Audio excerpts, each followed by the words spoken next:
Welcome to the G.E.M.Series, powered by RocketLevel. On this podcast, we empower entrepreneurs to succeed by setting big goals, executing like a pro, and having a fearless mindset. The G.E.M.Series is all about investing in yourself.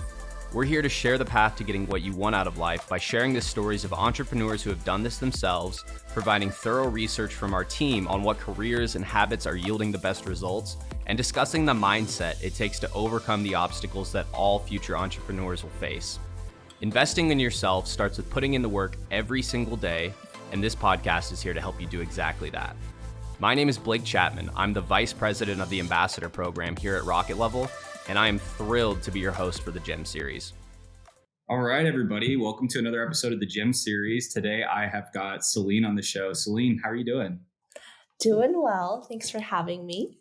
I'm excited to have you on the show. I've been, checking out a podcast you were on, looking into the 98, and, there's just a ton of questions I have. Would you mind just sharing with the audience a little bit about yourself? And yeah, that'd be great. That's usually how I kick these things off. Yeah, for sure. My name is Celine. I co-founded 98 back in 2020. 98 is a Gen Z marketing agency. So what that really means is that one, we're a team of Gen Zs, and two, we were really sick and tired of bad ads and marketing towards younger generations. And what better way to fix it than have people who have experience in social media as well as just lived experience as Gen Z just sort of, navigate and help brands achieve better connections. Other than that, I graduated Loyola Marymount University in LA. I actually have a dance degree and a marketing degree. I really wanted to become a dancer, but pandemic really kind of changed the course of everything for me.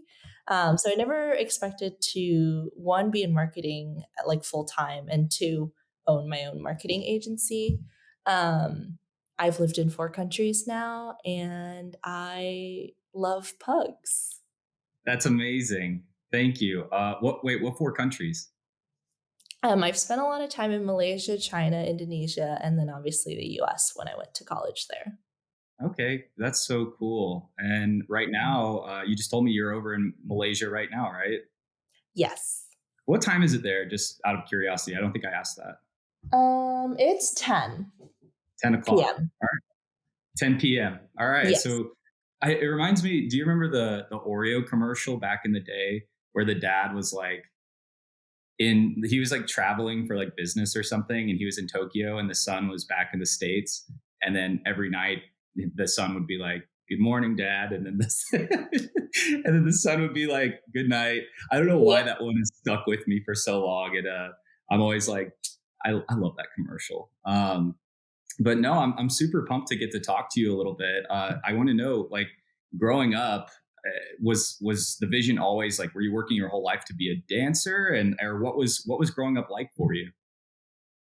Yeah, that's a great question. I had always danced my whole life. Well, I've lived in so many different places now, and it was like constant changing of schools and environments. And so dance was kind of the thing that's like been with me since I was a little kid.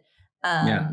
I definitely took it a little bit more seriously in high school, and there wasn't that much dance opportunities in Asia and like how to pursue it professionally. So I was like, I really want to go to school for it. And yeah, that was kind of the journey, but it was a very like, I don't know, I feel like I kind of made decisions on the fly and was like, all right, here we go. Yeah. But yeah.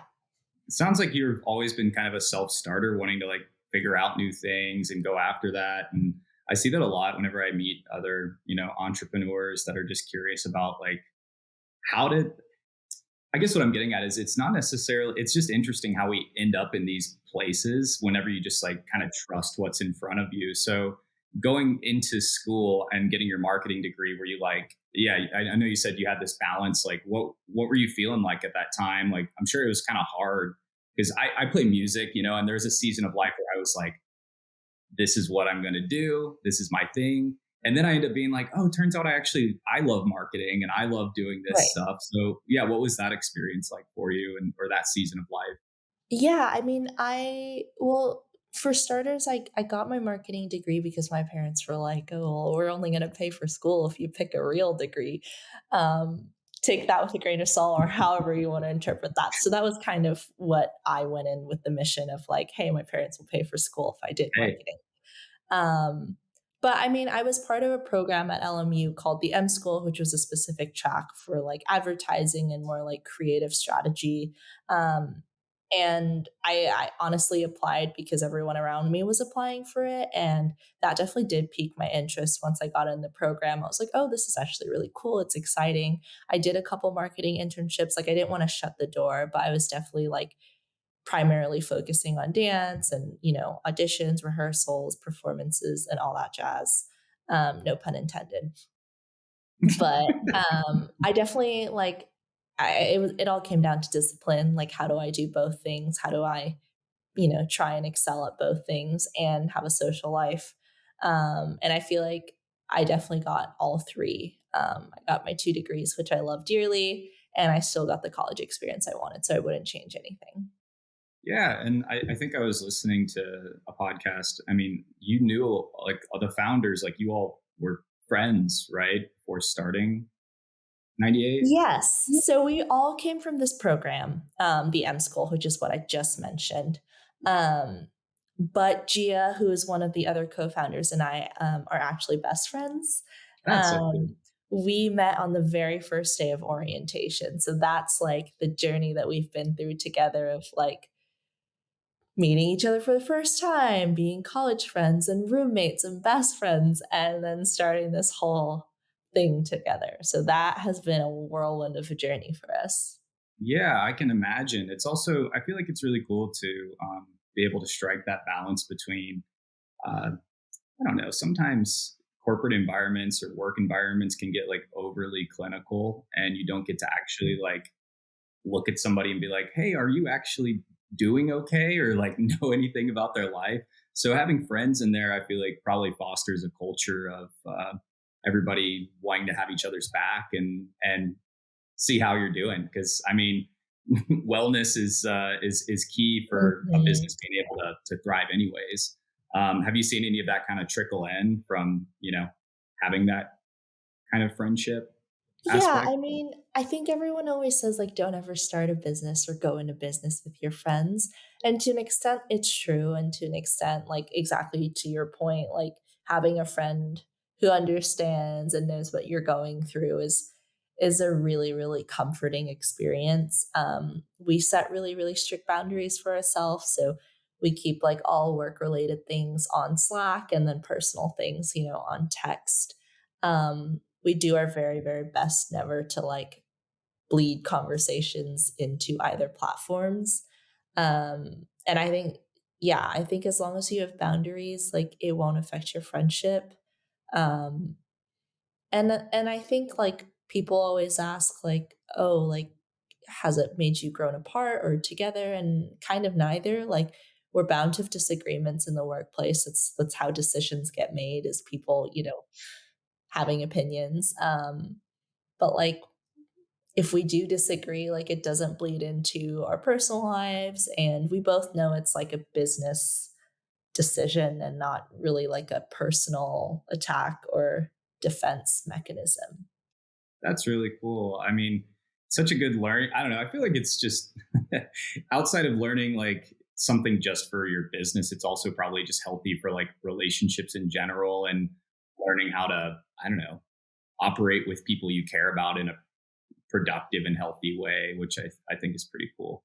Um, so I want to know like what made you want to start the company? Like what was kind of going through your head? Because I know you're probably fresh off of like you had internships and I'm sure all kinds of different jobs and you're doing all these different things. What was that? Yeah, what was that moment like? An unexpected moment to say the least. Yeah. I mean, I was the May 2020 graduating class, which is like the height of COVID. Not only the height of COVID, but the height of the unknown and like, Hmm. oh, is the pandemic just here for a couple months? Like, are we like, what is the situation? Sure. Um, so I had plans, or what I really wanted to do was move to New York and pursue dance there for at least a year, like give it up, give it my all. But travel was obviously halted.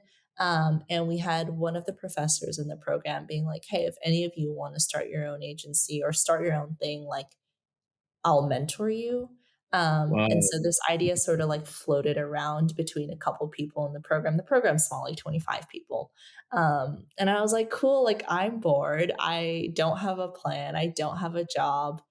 My parents are not close to me at all. Like I don't have anything going for me. So like let me dabble into this entrepreneurial activity.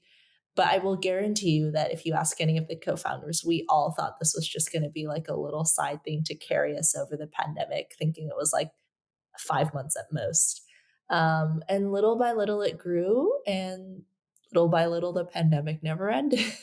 Yeah, no kidding. That is amazing. It's also, I love whenever people have that moment where you're presented with an opportunity and you're like, you know, because it's important if you are going to dive into anything to just be open to just saying, hey, you know what, this is a little out of my comfort zone or whatever, but I'm just going to kind of trust that I should explore a little bit, you know, because Yeah, you just never know what that's gonna lead to. And now you're like, I think I saw you had your 3 years birthday over there at the we company. Congratulations, did.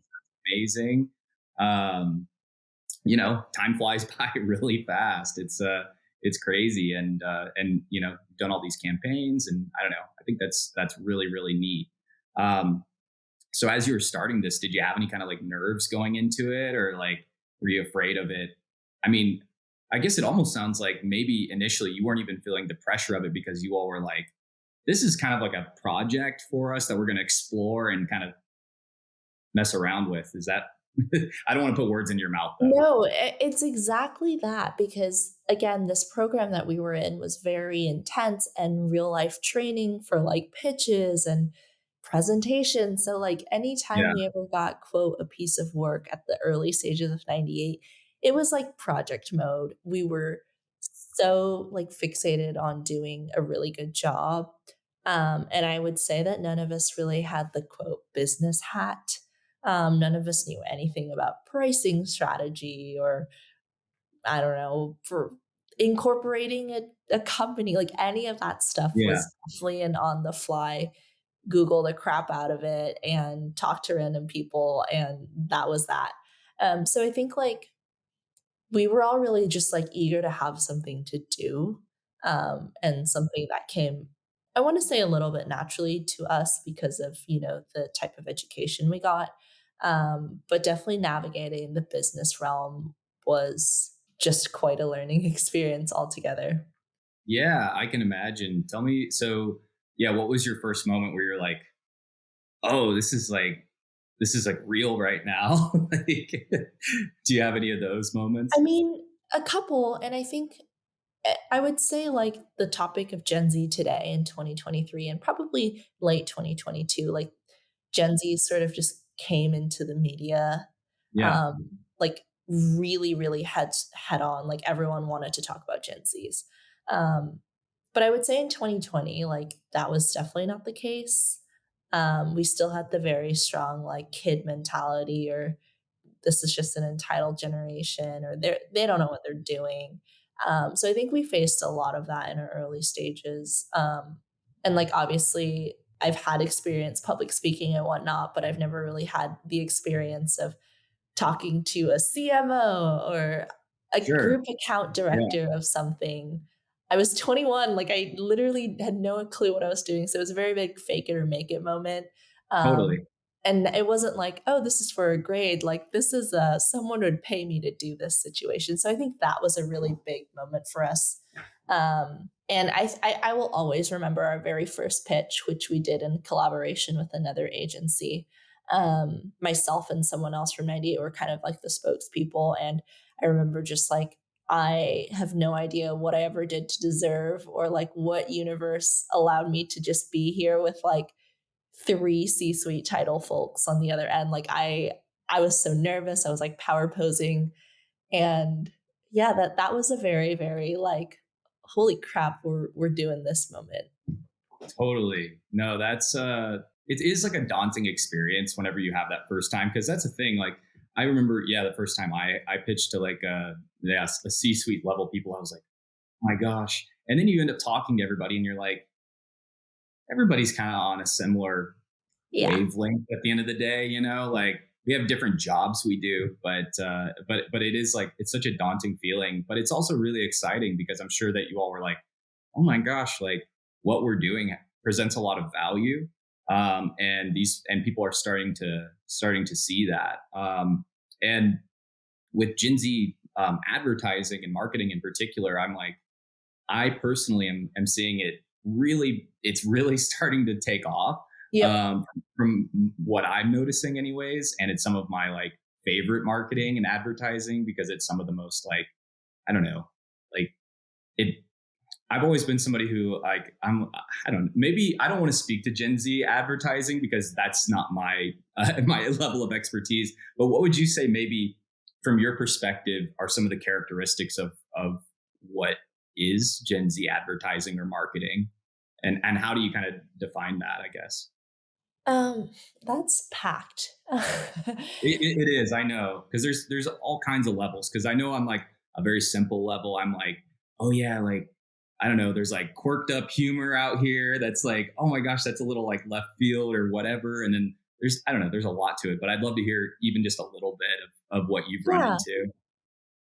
I think like what you're saying is super true. Like it's just become a hot topic now. And when we started, actually, we've had a couple people being like, Gen Z is a theme. Like that's not a good enough niche. Like no one has budget for quote Gen Z marketing. Like we really faced a lot of skepticism in the very early stages of 98. But I think as a co-founding team, it was like, what brings us together? What do we actually all care about? We all have different personal interests, but like being part of this generation is really, really what kept us going. And that's why we're called 98 because we were all born in the year 1998.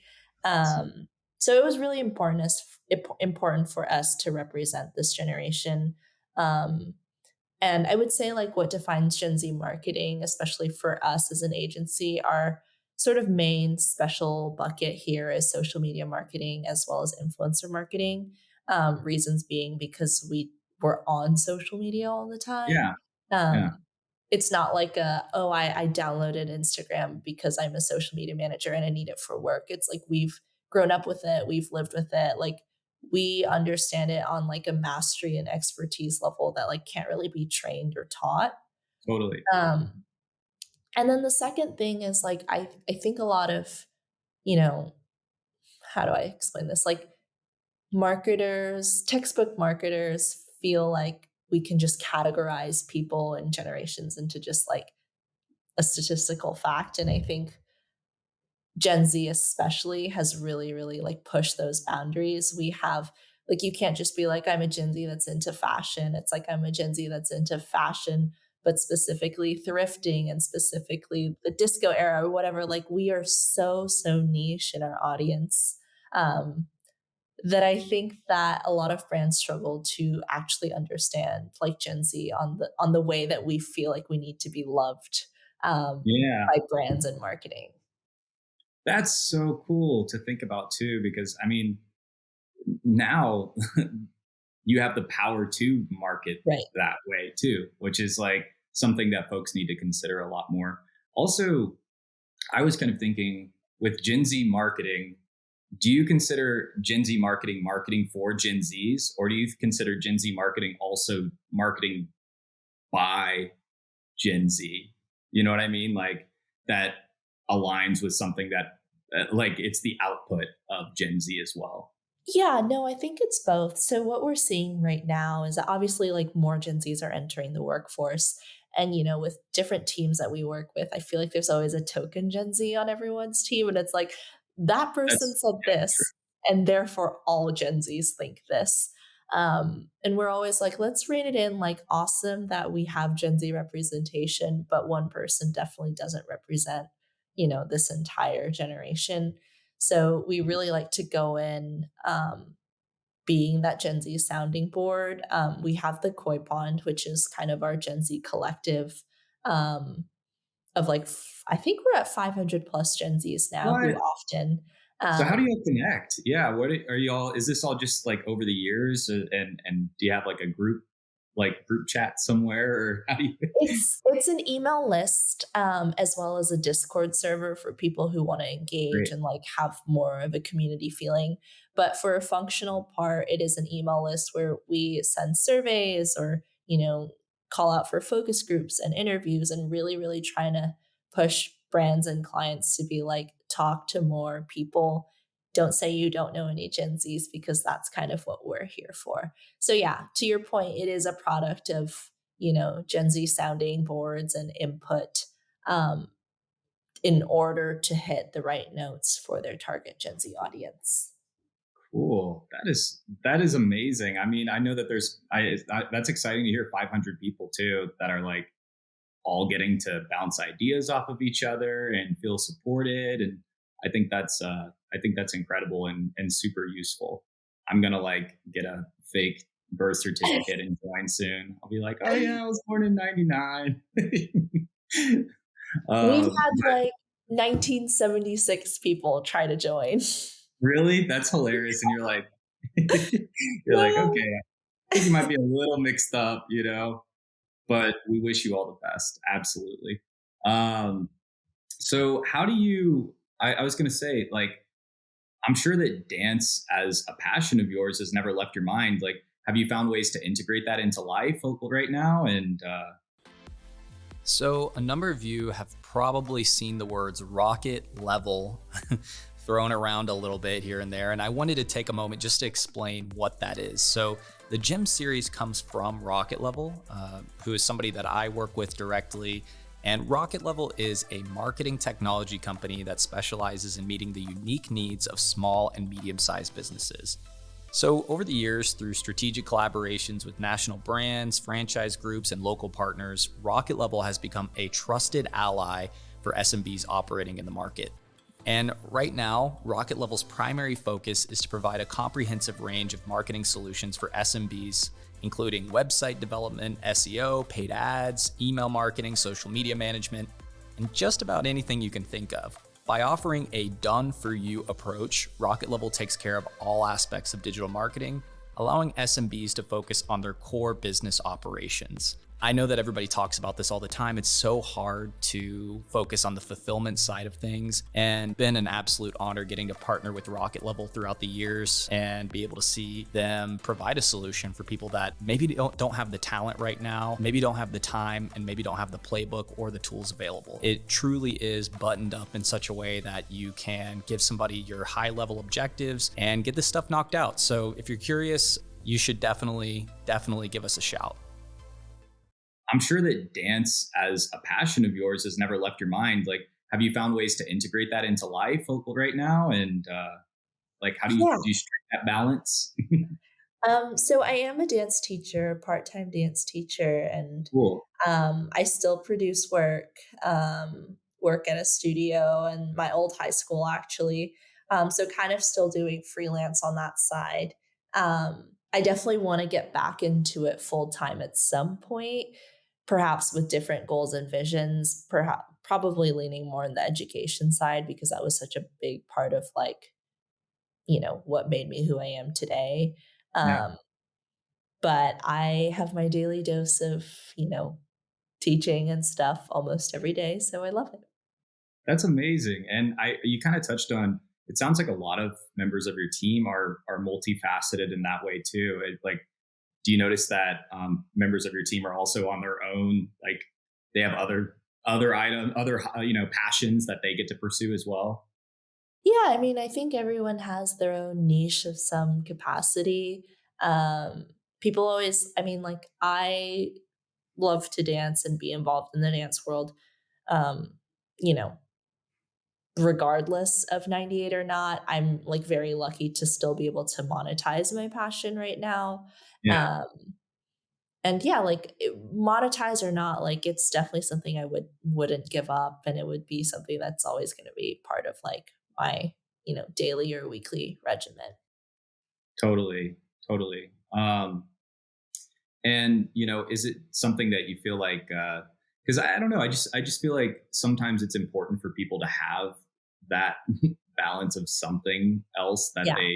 they care about. Is that something that you've been able to like emphasize in your team? Like, hey, let's you know, find space to like grow yourself, because the more that you grow in what you care about, I mean, in my experience, the more that you grow in what you care about, the more it impacts everything positively, instead of being like, all right, all that I'm focused on is this one singular mission. You know, it's because life's Yeah. just a little more complex than that usually. Yeah. Not like a personal story was my senior year of college. I kind of like my schedule throughout college was always ridiculous trying to do these two majors in 4 years. But I was like, okay, I think like I finally have some like free time. I was like making choices of whether I wanted to, you know, take on more dance classes, just do nothing because I've never done nothing my whole life. Um, but then I ended up taking a ceramics class, and there were times where I was just like, "Oh my gosh, like my dance friends are getting better because they're adding like, doubling up on dance classes. Like, should I have done that? Do I regret it? Whatnot?" But the ceramics class was arguably like the best class of my life. Um, and I think it'll be the class that I remember from college like 50 years down the line. So I have no like now sitting where I am today, I have no regrets doing that. Yeah. Um, so like I guess I always try to encourage, especially interns who work with us, like, I'm selfish and if you're a great intern, like I want you to stay. But like if there's something else calling you to just like try, like I'm not gonna be mad, go do it. Like, sometimes you just won't get the time back to try things. No, you're right. You're absolutely right. And I feel like it's important because I don't know, you just have to trust your intuition, just like you did, multiple years ago. And now you're a CEO of a Yeah. company, not that it's as simple as that. And it doesn't take so much hard work, but it does take trying something out. Right. Mhm. Yeah. From what I found. So I wanted to bring this up just because I love Paul Frank. I thought it was so cool that you all did the campaign. Yeah, how was that, and what were you tasked with for getting that going? Because I remember back in the day, I had like a little Paul Frank hoodie, and Yep. I just loved them. So it definitely caught my eye whenever I saw that. Half the 98 team is actually currently in Vegas with the Paul Frank team right now, for Whoa, like a cool. very big licensing expo. But our journey with Paul Frank started, oh my gosh, I want to say like March of 2022. Um, and until today, we don't really know like how they got in touch with us. They're based in Australia, or the team we work with is based in Australia, so not even our own territory. We were sort of just like tasked with reviving Paul Frank in North America, like the Yeah. story you just told of, oh my gosh, I had a hoodie. That's Yep. everyone's reaction of Paul Frank. Oh my gosh, I had this pajama set or t-shirt or whatever. And we want to change the narrative of like, oh my gosh, I have it now, or I Yeah. am cool again because I have Paul Frank. So that was kind of the mission. We really focused on organic TikTok, so really building their TikTok from scratch. Um, and the strategies there were all related to what I was explaining to you earlier, which was really diving down into the niches of different Paul Frank audiences. It's not enough to just be like the collectors. Like it's really, really finding those niche communities who, would appreciate a brand seeing them for who they are. We've done a couple influencer campaigns, and yeah, just over time, like really gained trust with the clients. And we actually renewed a full year long contract, which is always really nice All for right. one, That's revenue great. sake, but two, also just knowing that our clients trust us and trust us to push boundaries. That's so cool. And I'm also just excited to see Paul Frank get back in, really back in the limelight, just because I Yeah. feel like I don't know. I just think people would love it right now. I think it totally fits like the aesthetics of what people would be looking for. I actually had a friend who made some, bootleg. I probably shouldn't say this because you're at Paul Frank. You're working with them, but made bootleg Paul Frank shirts, and like they were selling like crazy. Just as like an homage to them. And I just got really hyped on that. what have been some of the other interesting campaigns that you've worked on? And like, is there anything that maybe is like a dream campaign that you're like, oh, I would love to partner with these people? We talk about this all the time with the co-founding team, like who is your dream client situation. Yeah. We have a couple Spotify folks on our team who are like Spotify is the it client. Um, Mine bounce for sure. I love Lululemon. I'm a diehard Lululemon. If someday I lost everything I owned, like if I sold all my Lululemons, I think I'd be good for a year. Um, so, I think it just depends on like what we're interested I in. feel you. Oatly's probably another one that we definitely look up to and just how they're marketing right now. And, if we could ever partner on a campaign like that, that would be really awesome. But a project that we've worked on that I think has been really high profile and cool is actually Starry from PepsiCo.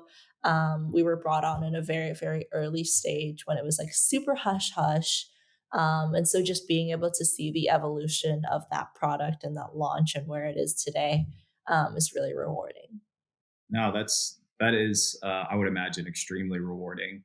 And the thing with doing this, like running a company, is that like you kind of can't stop, right? Sometimes it might feel like that. I don't know. Not that you can't take a breather or anything. So what do you find keeps you motivated and keeps you wanting to, you know, do what you do the next day?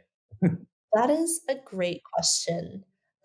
If I had to put my team mom hat on, it's that people's livelihoods depend on us. Yeah, Like we have a staff or three full-time staffed on our team, and that's I don't like to call it overhead because it's really just supporting talent. But at the same time, like, as a co-founding team, like we have to focus on sales. We have to make sure we're getting clients, meeting our KPIs because, we have people that we're responsible for paying and all that stuff. totally. So from a very practical capacity, like that's definitely what keeps me going. Um, and then I would just say, like, the team itself and nods to Gen Z that we do. I think, like, the corporate culture we have is just really chill and fun and laid back, but everyone is, like, intent on doing good work. Um, so, like, I think that's one of the best feelings is going to work. I can be all dressed casual, I can feel casual, but know that I have a team that I can rely on and everyone wants to produce something good. That's yeah. No, that would be absolutely motivating. It's probably the number one motivator is whenever you're like, oh my goodness, like people are relying on Yeah. on what we're doing right now. And I don't know, I think it's a pretty like enriching thing to Mhm. do because I don't know, it's just exciting to be like, all right, we're all moving forward together as a unit and like figuring out what we believe in. And also, you know, we live in a world where we have to use money to cover our rent. So Yep. we're making sure, or whatever, you know. So we're making sure that that's taken care of, which is great. Removing stress from people's lives, hopefully. Right. Um, so you know, diving as you were building the team and everything, what did you have to learn about leadership and figuring out like what's your you know like your philosophy to it? And because I've heard you mention, I even heard that in another podcast about being like you're kind of like the team mom over there and you keep everybody happy and like, are you guys good over here? So how'd you figure that stuff out? And what was that journey like for you, you think? We joke about this team mom thing all the time. But I always tell people, like, what's the number one most important thing about my job? And it's been keeping people happy. Yeah, Um, and I think there's like, again, the negative sentiments around Gen Z is like, oh, we're entitled. We want too many things. Like, we require too many work perks and stuff like that.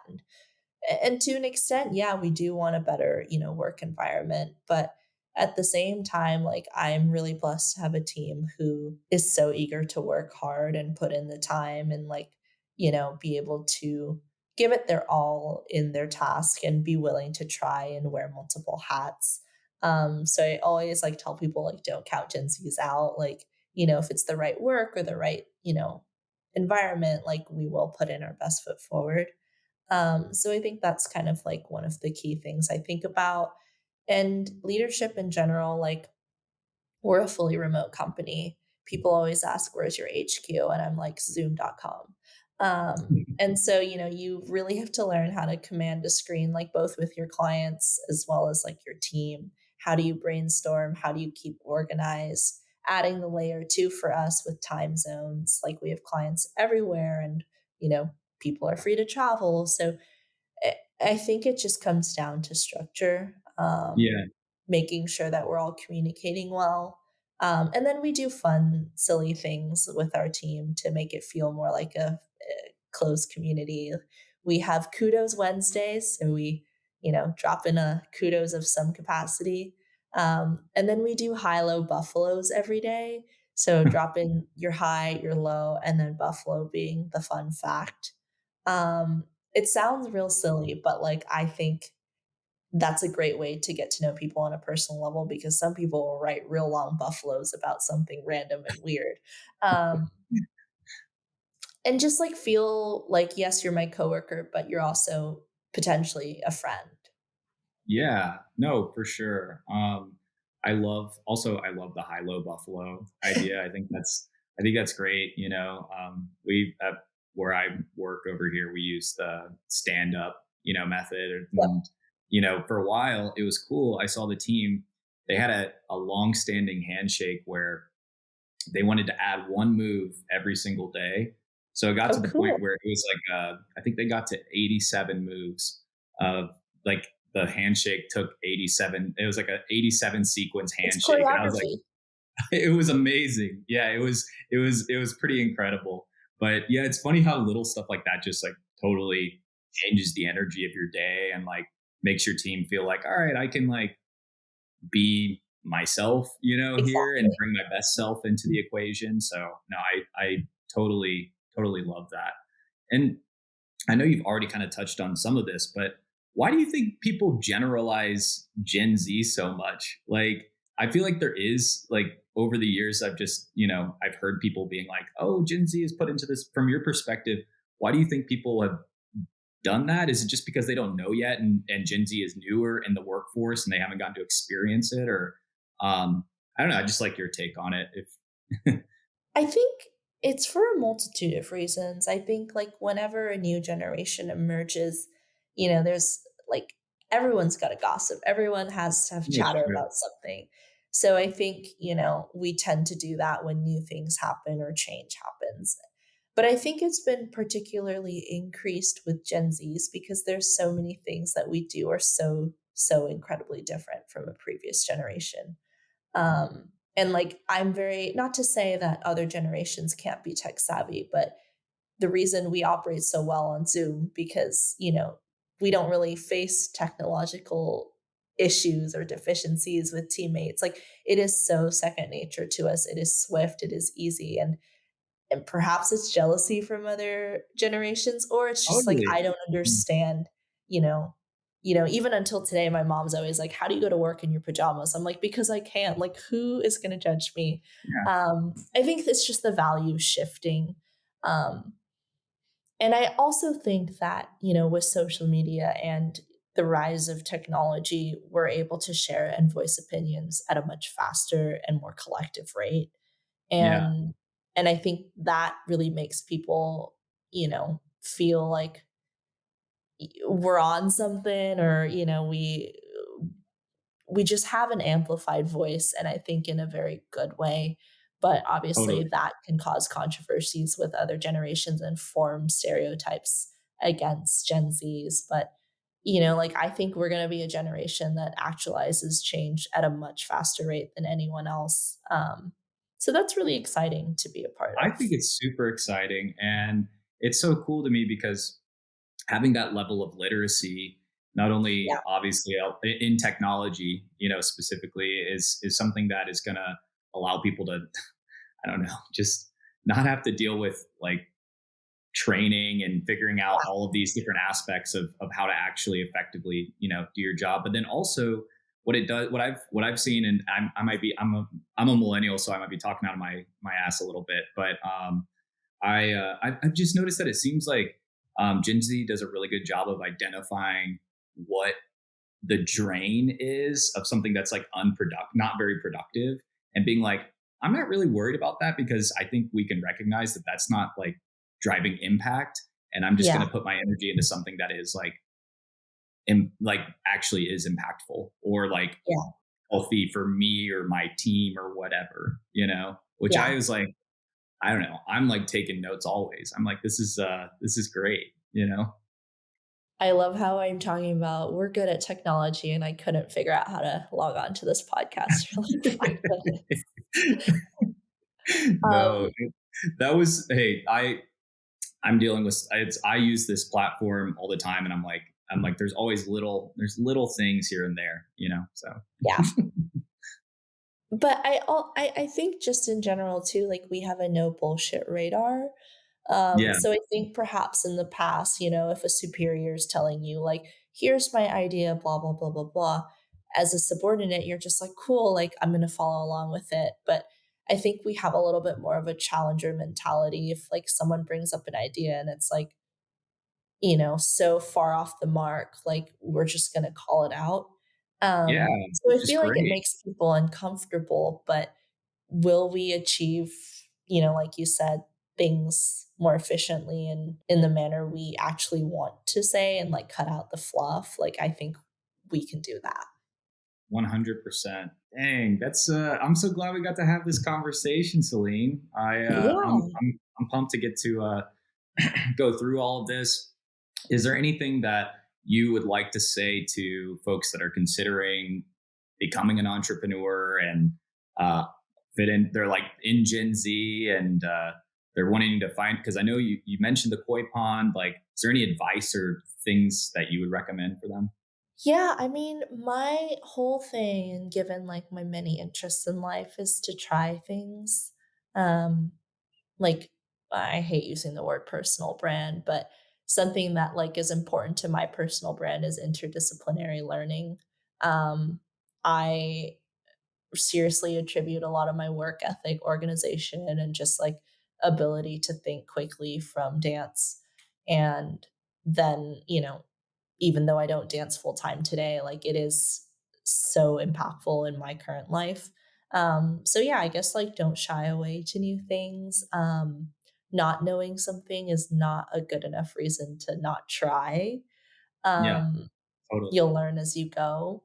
Um, and if anyone's looking for, Gen Z marketing help and just trying to make better ads for Gen Z and, run a more organic and authentic profile and actually make Gen Zs not cringe, reach out to 98. We really, really want to help. It is our passion, it is our expertise, and we make good partners. All right, awesome. And where can everybody kind of keep up with you and anything about your mission you want to share? Yeah, so our website, 98la.com, spell out 98, kind of is the house for everything. For shits and gigs, 98la on TikTok. Awesome. Real I fun love the corporate page. Gen Z content. And then for the Koi Pond, you can search us up at Gen Z Koi Pond on Instagram, as well as just find us on the website directly. All right. Well, Celine, thank you so much for hopping on the show. I Yeah. really enjoyed our conversation. Thanks so much for your time. Yeah, absolutely. Everybody, be on the lookout. This was an episode of the G.E.M.Series. I hope you have a really good day. Thank you for listening to today's episode of the G.E.M.Series, where we're always here to share the goals, execution, and mindset of thought leaders around the world. If you're listening to this, I'm sure that you have some pretty big goals for yourself, and I would absolutely love to hear them. Actually, here at RocketLevel, we just launched our newest partnership program, where the goal is to, build a relationship with you guys. I want to talk with all of you coaches, consultants, and entrepreneurs. This program is going to be providing free sales and marketing training, giving you access to a massive network of small businesses, and even paying you to allow us to handle the fulfillment side of things.